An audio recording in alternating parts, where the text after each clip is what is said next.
이렇게 한번 인사합니다. 먼저 그 나라와 의를 구합시다. 먼저 그 나라와 의를. 감사합니다. 우리는 지난주부터 하나님 나라에 관한 말씀을 듣기 시작하였습니다. 하나님 나라의 복음은 이 땅에 사람의 몸을 입고 오신 우리 예수님께서, 하나님의 아들이신 예수님이 온 생애를 통해 가르치시고 전파하시고 고치시는 그 3대 사역을 통해 전하셨던 복음의 핵심, 하나님 나라. 죽으시고 부활하신 후에도 40일간 계시면서 하셨던 일이 하나님 나라에 관한 일을 증거하시다가 승천을 하셨습니다.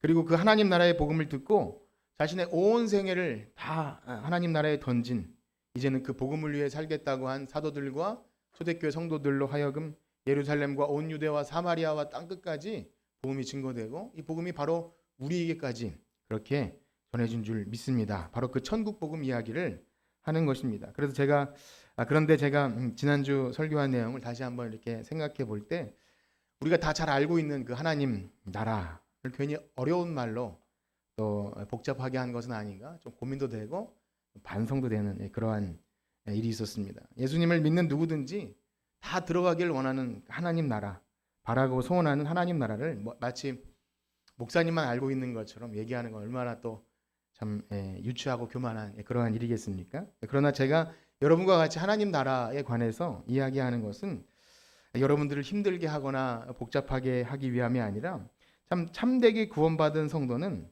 이 하나님 나라가 과연 어떤 나라인지, 그 참 빛이신 하나님께서 계시고 그 영광 보좌와 편에 앉은 어린 양 예수 그리스도, 그 하나님의 통치가 완전히 실현된 그 세상은 어떤 나라일지 바라고 사모하고 기다려지는 건 아니겠습니까? 여러분 그러하시죠? 예, 그렇습니다. 그래서 목사인 제가 더 잘 알고 싶어서 이 주제가, 이 마태복음을 보는 도중에 우리가 좀 알았으면 좋겠다, 이러한 사모하는 마음이 있어서 여러분과 함께 이 말씀을 주일 아침 시간에 나눕니다. 그렇습니다. 이번 주에는 마태복음 11장 말씀을 보는데, 이 하나님 나라에 감추어진 비밀을 세상의 지혜 있는 자들에게는 감추시고 오히려 어리석은 자들에게 드러내신다. 예수님이 그런 말씀을 해주시죠. 이 말씀은 어떻게 연결되나요? 십자가의 도가 멸망하는 자들에게는 미련한 것이지만 구원을 받을 자들에게는 하나님의 능력이 되는 줄 믿습니다. 바로 그렇습니다. 하나님의 지혜에 있어서는 이 세상이 자기 지혜로 하나님을 알지 못하기 때문에 전도에 미련한 것으로 믿는 자들을 구원하시기를 기뻐하신 하나님, 바로 우리가 여기 모인 그런 어리석은 자들인 줄 믿습니다. 어리석은 자 아닌가요? 어리석은 자들에게 드러내신대요. 잘났고 지혜 있고 똑똑한 척하는 것이 아니라, 주님 저는 하나님 아니면 안 됩니다. 그 애통하고 가난한 자들, 우리가 바로 그렇게 복음에 합당한 사람들입니다. 그래서 저는 우리가 구원받은 성도로서 이 하나님 나라를 더 사모하고 알긴 알아야 하는데, 그래서 이렇게 한번 생각해 봤습니다. 우리가 바다를 보지 않습니까? 바다. 지금은 추운 겨울이지만 또 여름에는 바다 얼마나 좋습니까? 청년 시절에는 항상 매년 그 번개로, 그 당일치기로 바다까지 가서 그런 일이 있는데, 바다에 가면 좋다, 헤엄치고 모래사장에서 놀고 뭐 거기서 뭐 배도 타고 등등 여러 가지를 할 때 우리는 바다를 아는 것이죠. 바다의 좋은 것을 다 만끽하고 바다에서 나오는 모든 그 해산물과 이런 좋은 것들 누리죠. 그러니까 바다의 뭐 염분이 몇 퍼센트인지, 뭐 화학적으로 그 성분이 무엇이며, 뭐 해양 뭐 지질이나 지구 과학이나 뭐 이런 거 몰라도 우리는 바다를 이미 누리고 즐거워하고 그 안에서 참 기뻐하는 것, 뭐 조개 껍질 묶어 그녀의 목욕 이렇게 노래하면서 참 즐겁게 하는 것이 바다인 것이죠.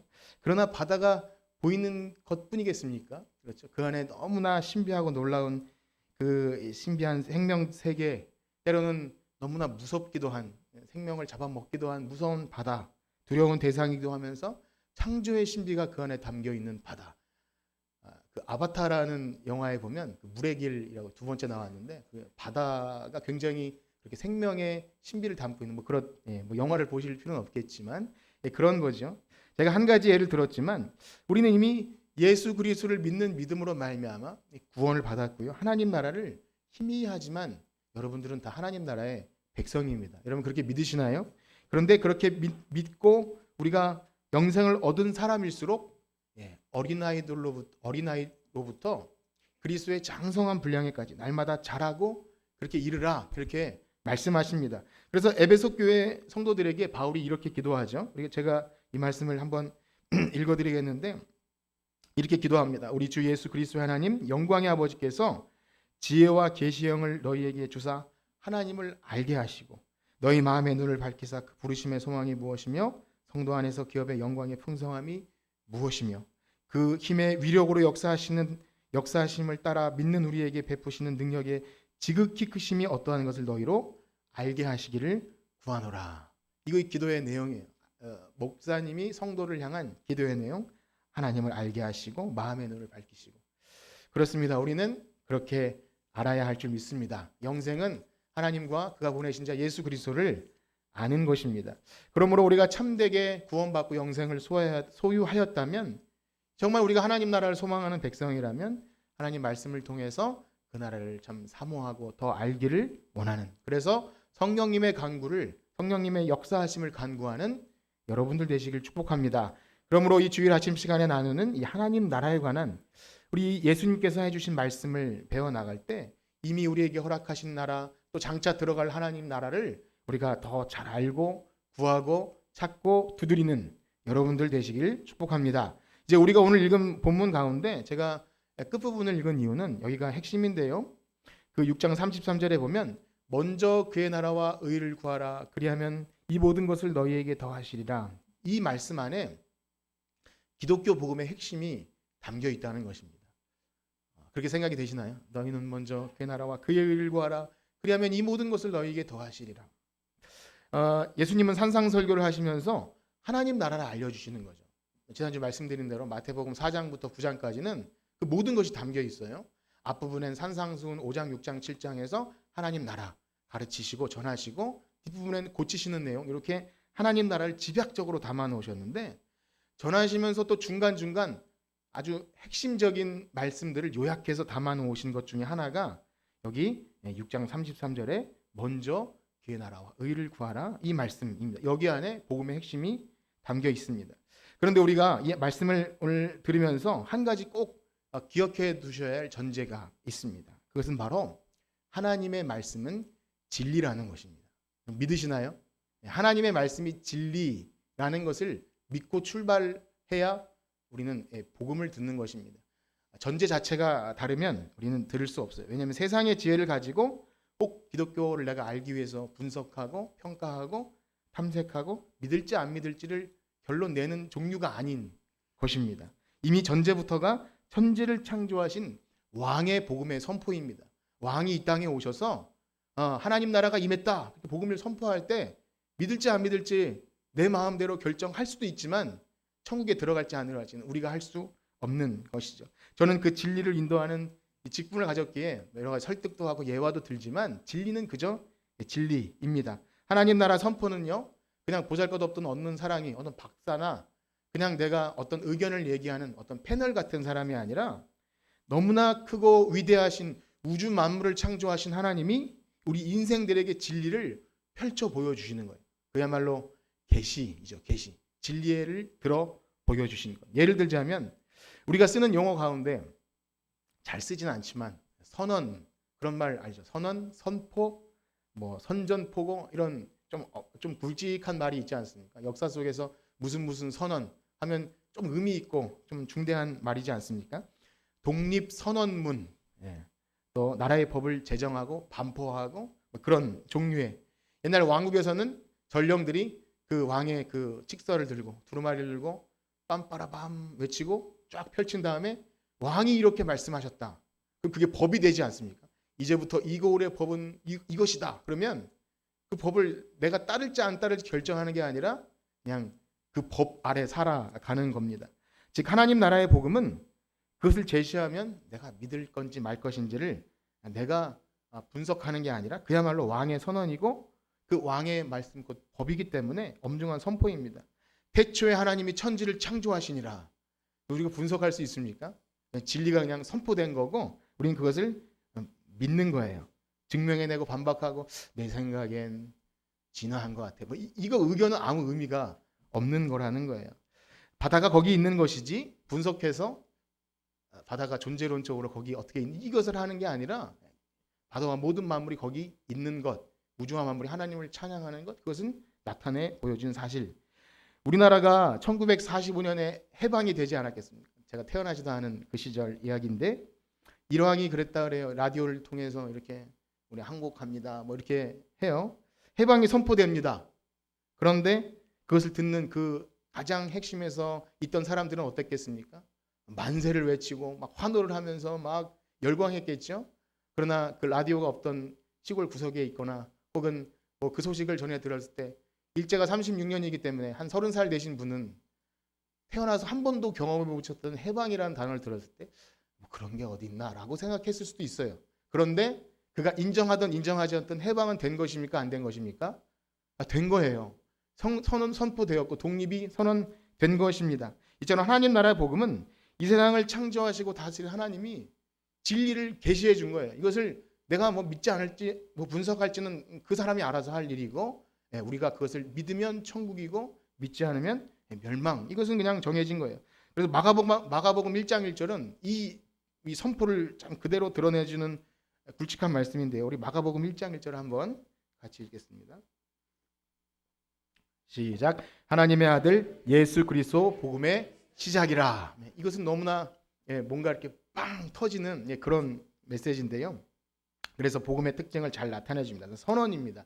왕의 통치가 시작됐다. 하나님의 아들 예수 그리스도가 이 땅에 오심으로 하나님 나라가 시작됐다. 이렇게 신호탄처럼 빵 쏘고 시작합니다. 그 초림과 재림 사이에서 이제 왕이 오셨고 이제 다시 오실 때 완전히 하나님 나라가 완성되는데 그 초림과 재림 사이에서 믿든지 안 믿든지 그 사람의 자유일 수도 있지만 믿는 자는 하나님 나라에 들어갈 것이고 왕의 선언을 무시하는 자는 멸망에 가는 것, 그것이 하나님 나라의 귀한 비밀입니다. 그러므로 기독교 복음에 대해서 우리가 알아갈 때 우리가 하나님을 알아갈까? 기독교 복음이 뭔지를 좀 생각할까? 이 접근하는 자세 자체가 전제가 어떤 내 의견 혹은 신문이나 전문가의 의견, 책이나 과학자나 역사가나 사실 그것은 아무 의미가 없어요. 성경은요 너무나 감사하게도 우리가 읽고 믿으면 구원 얻는 영생의 길을 제시해 주셨는 줄 믿습니다. 우리는 예수님이 우리에게 해주신 그 하나님 나라의 말씀을 믿고 듣고 순종할 때 구원에 이르는 것입니다. 그러한 의미에서 오늘 우리에게 이 주시는 예수님 말씀을 우리가 어떻게 읽고 반응하는지, 여러분 우리가 그 정말 하나님 나라의 백성인지는 우리가 이것을 어떻게 듣고 반응하는지에 따르는 것이죠. 성령께서 역사하시지만 우리 자신의 마음을 잘 들여다 보셔야 됩니다. 자, 그러면 우리 6장 31절과 32절을 다시 한번 읽으면서 시작하겠습니다. 6장 31절에서 32절입니다. 시작. 그러므로 염려하여 이르기를 무엇을 먹을까, 무엇을 마실까, 무엇을 입을까 하지 말라. 이는 다 이방인들이 구하는 것이라. 너희에게 있어야 할 줄을 아신. 아멘. 마태복음 이 부분을 계속 펼쳐 놓으시면 될 것 같습니다.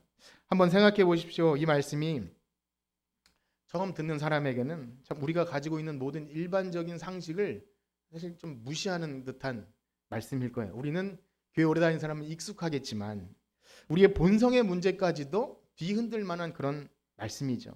누구든지 처음으로 이 말씀을 들으면 내가 그렇게 쓸데없는 것을 구하면 살았다고 그렇게 여길 수 있는 거예요. 아니 금강산도 식후경이라고 하는데 뭐 먹을 것 입을 것이 다 이방 사람들이 구하는 것이라고 하면 뭐 교회 다니는 사람들은 먹지도 않고 입지도 않고 사나? 이렇게 반응할 수 있는 것이죠.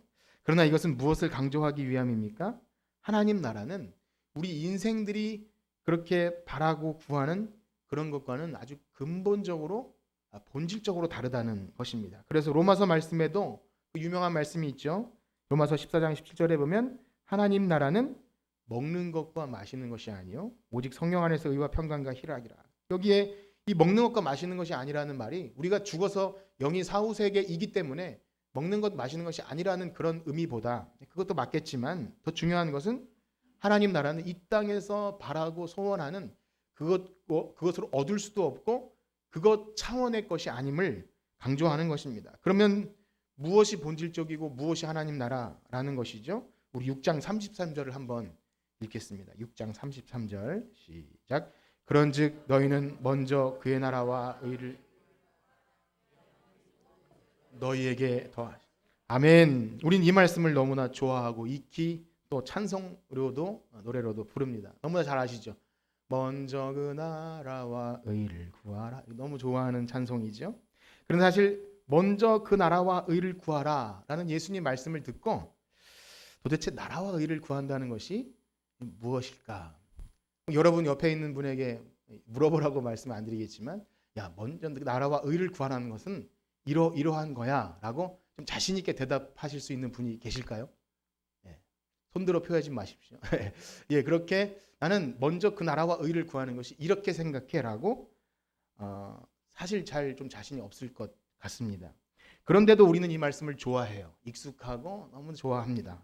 왜 그럴까요? 예. 혹시 그러시지 않겠지만 내가 먼저 그 나라와 의를 구하는 건 잘 몰라도 그 다음에 그리하면 이 모든 것을 너희에게 더하시리라. 이게 너무 은혜가 돼서 하나님 난 잘 몰라도 어쨌든 하나님 나라 의 좋아요. 그렇지만 뒤에 먼저 그 나라와 의를 구하면 이 모든 것을 더하신다고 했으니 제가 그렇게 한번 해보겠습니다 라고 하는 것도 믿음이 있는 거겠지만 그런 것이겠습니까? 그러나 이것은 우리가 기도 응답을 잘 받기 위함이나 내가 이렇게 구하면 이 모든 것을 더해 주시겠다는 기도 응답의 어떤 순서를 말하는 말씀이 아니라는 것입니다. 그렇습니다. 여기 먼저는 순서상의 먼저가 아니라 인생에 있어서 가장 최고로 우리가 가치를 둬야 될 것이 무엇이냐를 얘기하는 거예요. 가장 최고의 가치가 하나님 나라와 의인지를 생각한다면 그가 하나님 나라 백성이라는 것이죠. 즉 하나님 나라 백성은 세상 나라에 속한 몇 가지 점에서 좀 차이를 보이고 이러이러한 것들을 개선해서 조금 더 성숙시키고 조금 도덕적 수준이 나아져서 하나님 나라 백성이 되는 것이 근본적으로 아니라는 것입니다. 그래서 예수님도 너희 의거와 서기관과 바리새인의 의보다 낫지 않으면 결단코 천국에 갈 수 없다 이 말씀이 서기관과 바리새인처럼 율법을 더 엄격하게 지켜야 되는 의를 말하는 것이 아니라 우리에게선 결코 나올 수 없는 그 완전 근본적으로 다른 의가 있어야 한다는 그런 말씀을 해주시죠. 그래서 방금 우리 6장 34절에 나온 말씀 요 이전에 21절에 보면 이런 말씀이 나옵니다. 6장 21절에 보면 내 보물이 있는 곳에는 내 마음도 있느니라. 예, 뭐 보물 또 뭐 그런 물질 얘기하는 것 같지만 마음의 문제라는 것이 하나님 나라는 우리의 근본적인 이 마음, 예, 아주 우리 가장 깊숙한 심령에서 일어나는 변화, 그 마음의 문제가 요구되어집니다. 그리고 이어서 마음 이야기를 한 다음에 22절과 23절 한번 읽어볼까요? 22절, 23절 시작.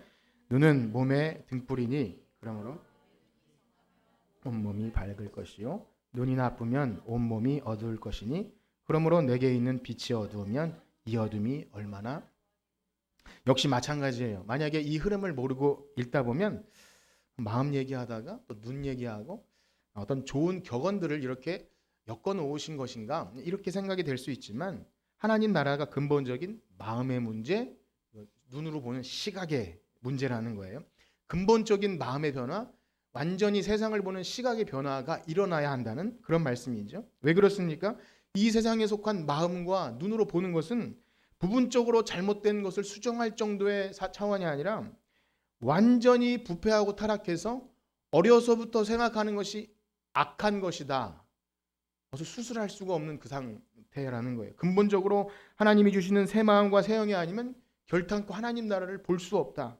그렇기 때문에 하나님 나라에 관해서 이야기할 때 때로는 이렇게 해요. 이런 뭐 좋은 얘기지만 세상의 정치와 경제와 문화와 그래 모든 기독교인들이 파고 들어가서 그걸 다 변화시키면 하나님 나라가 올 것이라는 그런 기대와 소망을 가지기도 합니다. 해방감을 가지고 어떤 특정한 정치나 경제 변화를 일으키죠. 어떤 면에서는 기독교인들이 세상에 들어가서 세상을 변화시키는 것은 너무나 기대되는 일이고 좋은 일이지만 하나님 나라는 근본적으로 그 정도 변화로는 오지 않는다는 것입니다. 그렇습니다. 여기 먼저 그 나라와 의를 구하라는 이 말씀에 들어있는 첫 번째 의미는 뭐죠? 인간의 문제를 가지고는 결코 해결할 수 없는 그 문제이다. 우리가 하나님 나라를 구하는 것은 바로 그것을 명확하게 해주는 말이 먼저 그 나라와 의를 구하라는 이 메시지 속에 들어있습니다. 너무나 근본적으로 타락해 있고 손을 쓸 수 없을 정도로 마음 심령이 전체적으로 부패한 이 세상 나라와 질서와 눈으로 보는 시각, 그것으로는 하나님의 나라에 절대 가까이 갈 수 없다는 것이죠. 그러므로 우리 요한복음에 유명한 그 밤중에 찾아온 니고데모 있지 않습니까? 요한복음 3장 3절에서 6절까지 내용 보면 역시 똑같은 말을 하세요. 사람이 거듭나지 아니하면 하나님 나라를 볼 수 없다. 물과 성령으로 거듭나지 않으면 하나님 나라에 들어갈 수 없다. 육으로 난 것은 육이요, 영으로 난 것은 영이다. 완전히 근본적으로 다른 이야기를 하시죠. 그래서 오늘 먼저 그 나라와 의를 구하라 라는 말씀을 우리가 듣고 누군가에게 이야기해 줄 때 그래서 완전 근본적인 차이. 그리고 다음으로 먼저 그 나라와 의를 구하라는 그 말씀 속에서 알 수 있는 중요한 문제, 바로 이 하나님 나라를 위해 우리의 전부를 다 내던지기 전에는 그 하나님 나라와 가까워질 수 없다. 그 헌신을 요구하십니다. 그래서 앞에 말씀드린 먼저는요, 순서상의 차이가 아니라 인생들이 이 땅에서 목숨을 걸고 최선을 다해서 구하고 찾고 두드려야 할 것이 바로 하나님 나라라는 것입니다. 여러분 믿으시나요? 유일무이하고 독보적인 필요, 이 땅에 우리가 어떤 것을 구해도 얻을 수 없지만 이것만 있으면 해결되는 완전 최고의 것이 바로 하나님 나라와 의라는 것입니다. 그래서 기독교인이 된다는 것은 이러저러한 것을 내가 좀 생각해보고 이 가르침은 내가 이 정도는 좀 따를 수 있을 것 같고 이 정도는 좀 괜찮겠어. 교회 출석을 하고 그래서 좋은 마음을 가지고 어느 정도 손해가 나지 않을 정도로 헌신도 할 수 있을 것 같아. 그 정도로는 얻을 수 없는 것이라는 겁니다. 다시 말씀드리면 이 세상 어떤 사람도 기독교 진리에 대해서 자신을 온전히 드리고 헌신하기 전에는 하나님의 영광스러움을 볼 수 없고 누릴 수 없는, 구원받을 수 없다는 것입니다. 여러분 믿으시나요? 여러분 우린 그것을 믿습니다. 그 보이지 않는 하나님의 영광과 참 세상이 줄 수 없는 평안과 안식, 이 땅에 썩어지고 쇠할 것이 아닌 영원한 하나님 나라 그 안에서 누려지는 복됨은 자신을 온전히 그것 아니면 안 된다고 온전히 자신을 거기에 내던지는 그 마음이 아니면 그냥 기독교 변두리에서는 결코 맛볼 수도 없고 체험할 수도 없습니다. 세상에서는 왜 시식 코너가 있잖아요. 시식 코너. 마트에 가면 시식 코너가 있고 빵을 한 조각 먹으면 이 빵을 사야겠다. 이런 것이 있죠. 영화에서도 예고편이 있습니다. 그래서 이렇게 뭐 티저 영상이라고 해서 재밌는 부분을 하다가 중요한 부분에 딱 멈추고 이제 스포일러를 하지 않고 이렇게 보게끔 만드는 그런 게 있는데요. 자칫 복음이 그렇게 포장되고 달콤하게 이렇게 덧칠돼서 내가 그러면 한번 나와보겠다. 이게 굉장히 복음의 큰 훼손을 일으키기 때문에 기독교 복음은 그렇게 될 수가 없는 것입니다. 교회는 수련회라는 것이 있습니다. 수련회. 이번 여름에도 수련회를 가려고 계획하고 있는데 우리 코로나 이전에 한번 했다가 코로나 때문에 완전히 못했다가 이제 하려고 하는데 수련회는요 일정 기간을 거기서 잠시 스마트폰과 모든 컴퓨터와 모든 것을 다 멈추고 말씀 듣고 있는 사람과 교제하고 게임도 하고 거기서 그렇게 삶을 살아갑니다. 뭐 2박 3일이 됐든 학원 일주일이 됐든 그렇게 돼요. 처음에는 좀 귀찮고 일상에 나의 개인적인 시간이 없는 것 같고 하지만 제가 경험해보면 한 일주일 정도 있으면 그게 너무 좋아요. 일주일 정도 있으면 그냥 평생 이러고 싶다라는, 물론 일도 하고 돈도 벌고 직장도 가야겠지만 그런 생각이 있어요.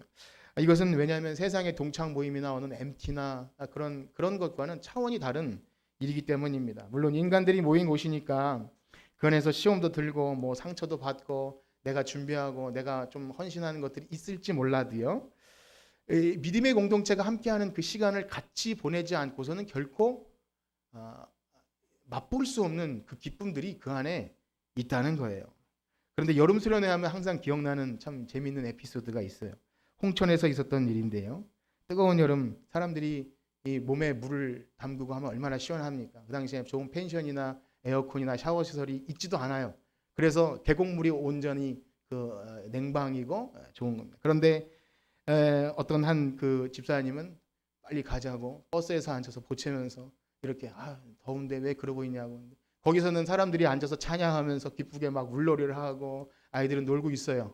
같은 공간에 있으면서도 결코 맛볼 수 없는 그것을 내 몸을 거기에 다 물에 풍덩 담그지 않아요. 왜 이렇게 좀 깔끔스럽고 나는 그런 거 싫다고 하는 사람들은 절대 물에 몸을 안 담글 때 어떻게 하냐요? 학생들은 들어서 몸을 물에 던져버립니다. 그럼 그때부터 재밌게 놀아요. 아주 그냥 간단한 예이지만 그건 잊어버리셔도 좋습니다. 무슨 말씀이냐면 그 안에 몸을 담그지 않으면 결코 기독교 진리는 적당히 내가 연구하고 탐색해서 얻을 수 없는 이 진리라는 것입니다. 그래서 너희는 먼저 그 나라와 의를 구하라. 그 말씀이 선포될 때 아멘 하면서 그것을 하면 그에게 구원이 임하는 줄 믿습니다. 예수님께서 제자들에게 그래서 나를 따르라 했을 때 적당히 따르는 것이 아니라 마태복음 16장 24절에 보면 누구든지 나를 따르려거든 자기를 부인하고 자기 십자가를 지고 따르랍니다. 자기를 부인하려. 나는 없고 예수님과 하나님 나라, 세상과 나는 관계없고 구속한 주만 보이더 이 마음. 나를 따르려거든 자기를 부인하고 자기 십자가를 지고 따르라는 것이 남의 어떤 목사님이나 선교사님들의 이야기 아니라 바로 예수님을 따름, 하나님 나라를 소망함. 이것이 바로 하나님의 아들이신 예수님께서 그 나라에 관한 복음으로 선포하신 말씀입니다. 다른 길은 없고 오직 길이요 진리요 생명 되신 예수님을 따라가는 것.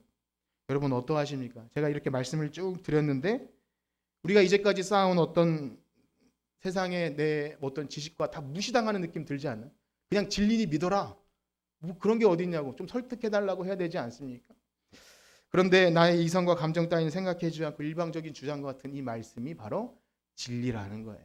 사실 그것이 아니고서는 우리가 토론할 대상도 아니고 그렇습니다. 그러나 오늘 예수님 말씀하신 먼저 그 나라와 의를 구하라는 이 말씀 속에서 우리는 정말 구원의 중요한 메시지가 있다는 것을 다시 한번 깨달아야 됩니다. 그것은 뭡니까? 우리 인생의 근본적인 문제는 잘못된 인생관을 가지고 있기 때문이라는 거예요.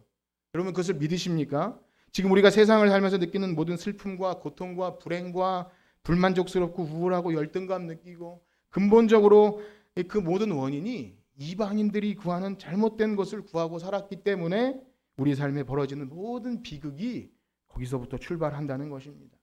어떠한 전문가의 원인 분석도 심리학이나 그 사람의 어떤 그 삶의 우울함과 자살 충동이나 아니면 뭐 마약이나 이런 모든 근본적인 마음의 문제는 세상의 어떤 의료나 이런 걸로 근본적인 치유가 되지 않아요. 눈으로 보는 시각, 마음 자체가 근본적으로 해결책을 갖고 있지 않다는 겁니다. 여러분 우리는 어떠하십니까? 예수님 말씀을 통해서 이 하나님을 알기 전에 우리의 상태가 근본적으로 그런 상태임을 인정하시나요? 진리의 말씀 앞에 첫째 너희는 먼저 그의 나라와 의를 구하라는 말씀 앞에 우리가 받아들여야 할 사실 우리는 이제까지 쓰레기 같은 것을 구하고 살았구나. 이것이 믿어져야 된다는 거예요. 이것이 믿어지지 않고는 앞에 진리의 말씀으로 가까이 다가갈 수 없는 것입니다. 아니면 내가 정말 신자라면 하나님 나라의 백성으로 우리의 삶의 최고의 우선순위가 정말 하나님 나라와 의로 전환되셨습니까? 그렇다면 여러분들은 신자인 것입니다.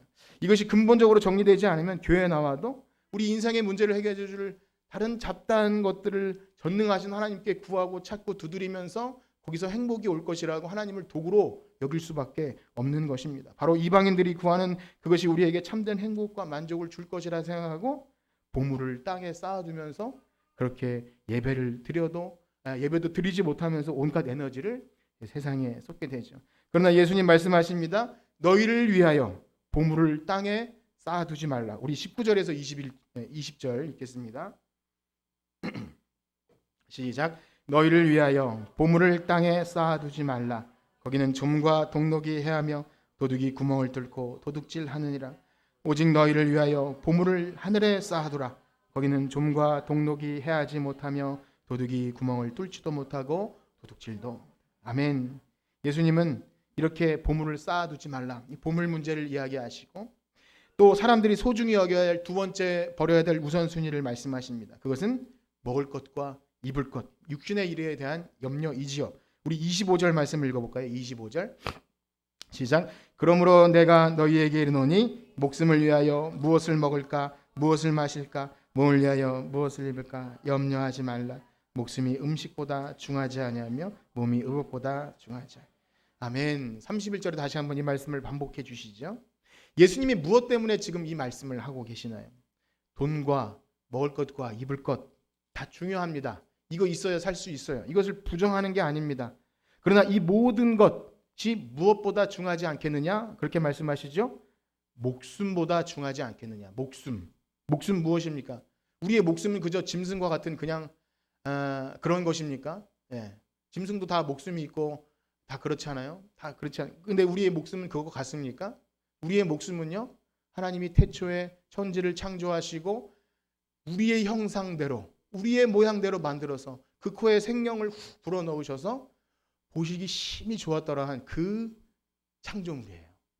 우린 그런 생명입니다.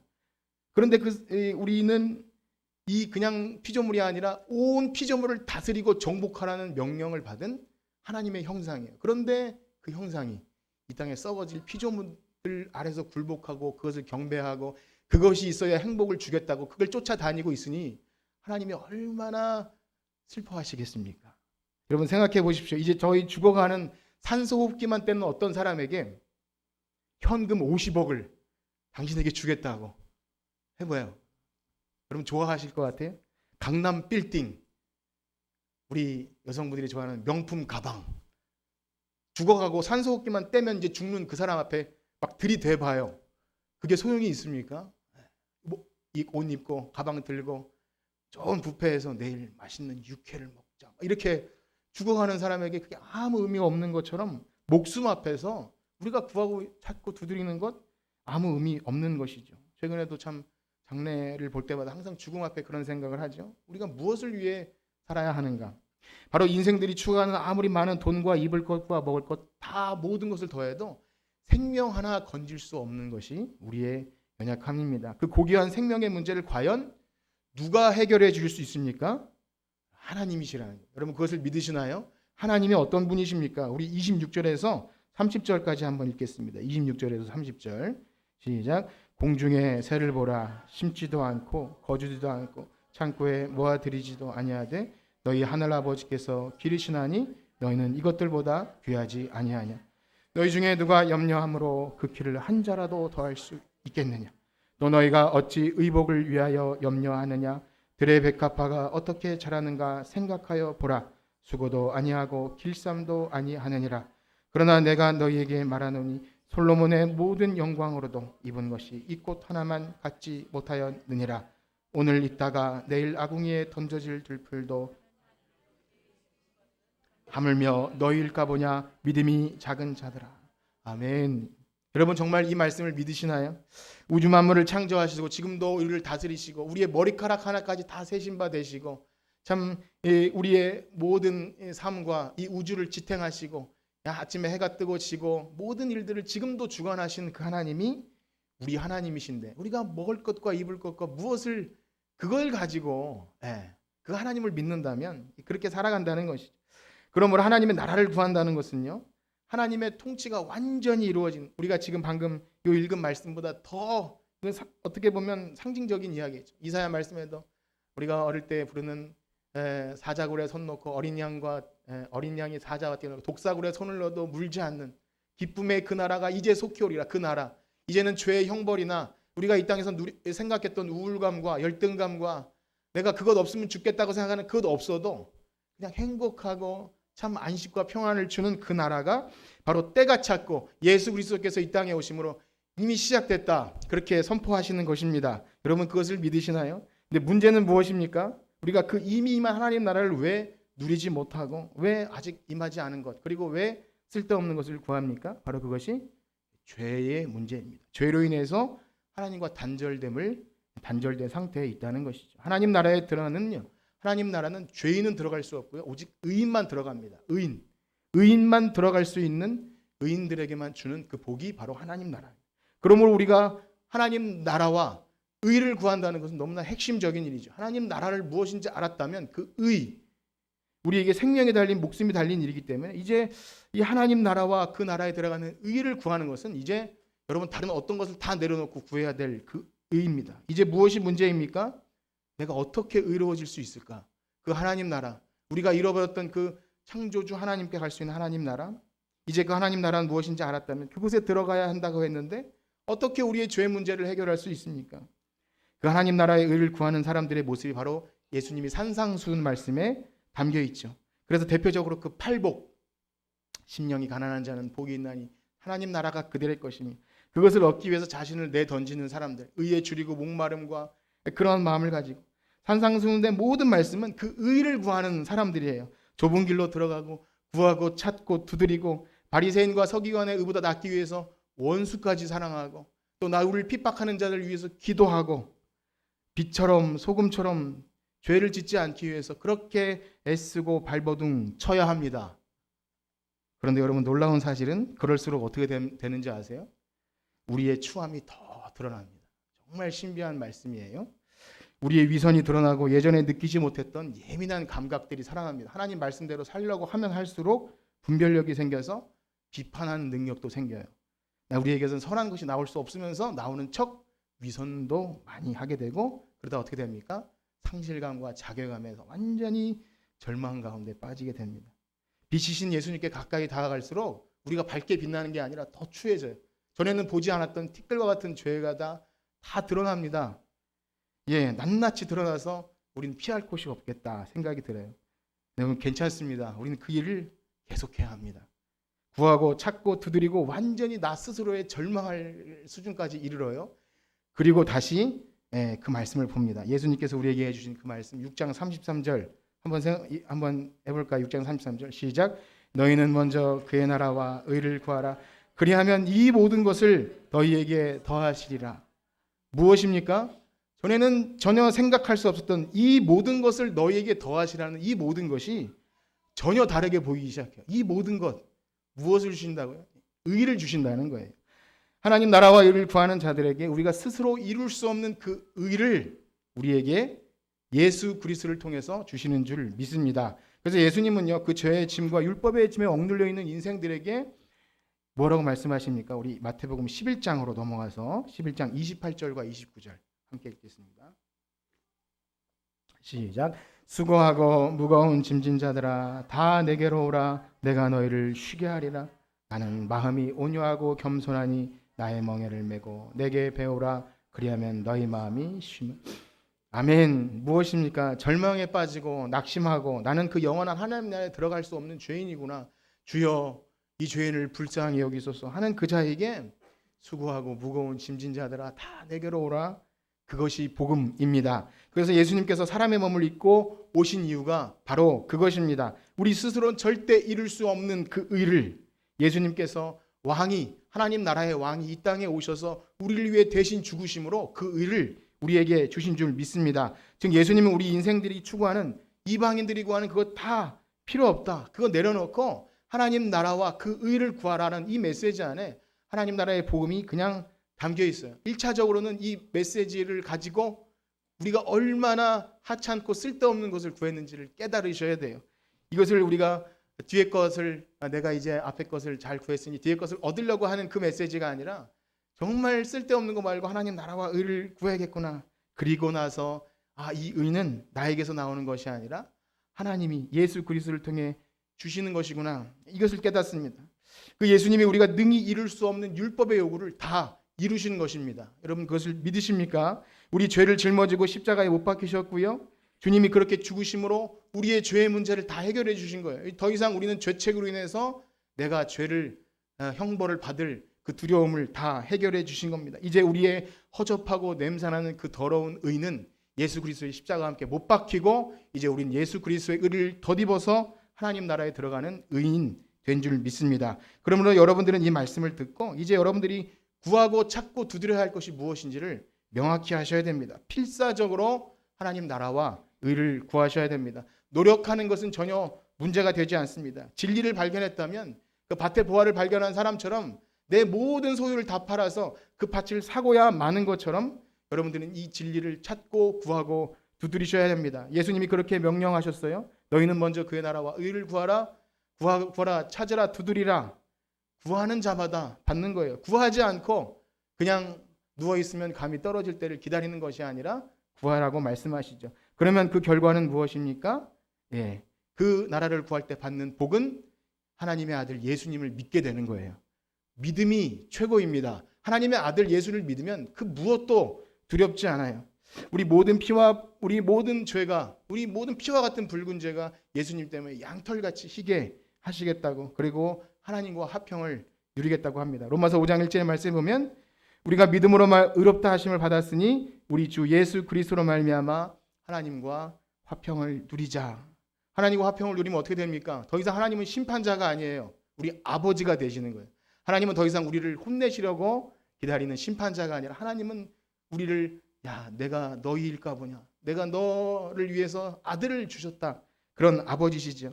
그러므로 이제 이 모든 것을 더하시리라 라는 시각은 우리에게 완전히 변했어요. 우리 로마서 8장 32절을 보실까요? 로마서 8장 32절 시작. 자기 아들을 아끼지 아니하고 우리 모든 사람을 위하여 내주신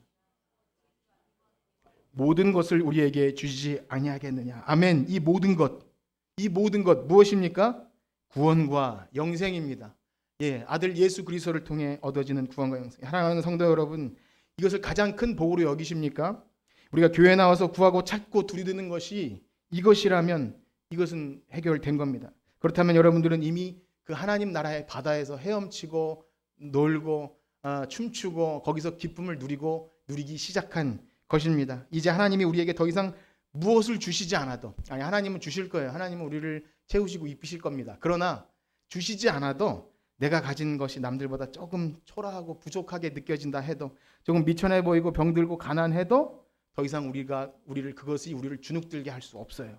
열등감 느끼게 할 수 없습니다. 우리에게 이 구원과 영생 하나님 나라가 있다면 우리는 우리의 시민권이 하늘에 있는데 우리를 누가 정죄하며 우리를 누가 비판하고 우리를 누가 바보 같다 하겠습니까? 십자가의 도가 멸망하는 자들에게는 미련한 것이고 구원을 얻은 우리에게는 하나님의 능력인 줄 믿습니다. 기도하겠습니다. 하나님 아버지 감사합니다. 이 구원의 깊은 진리의 말씀을 세상에 지혜 있는 자들에게 숨기시고 어리석고 연약한 우리들에게 밝히 드러내시니 감사합니다. 우리가 이 진리를 깨달았으니 하나님의 나라와 의를 계속해서 구하고 찾고 두드리는 영원한 생명을 소유한 하나님 나라의 백성 되게 하여 주시옵소서. 비록 그 길이 좁고 십자가의 길이고 세상에서 바보 같다는 소리를 듣게 될지라도 이 길이 생명의 길이고 구원의 길임을 믿고 오직 예수님만 바라보고 따라가게 하여 주시옵소서. 성령 하나님 우리와 함께 하셔서 변화거나 흔들림 없이 예수님만 따라가게 하시고 그 예수님 안에 누려지는 참 영혼의 만족과 평안을 누리는 우리 모두가 되게 하여 주시옵소서. 예수님의 이름으로 기도합니다. 아멘.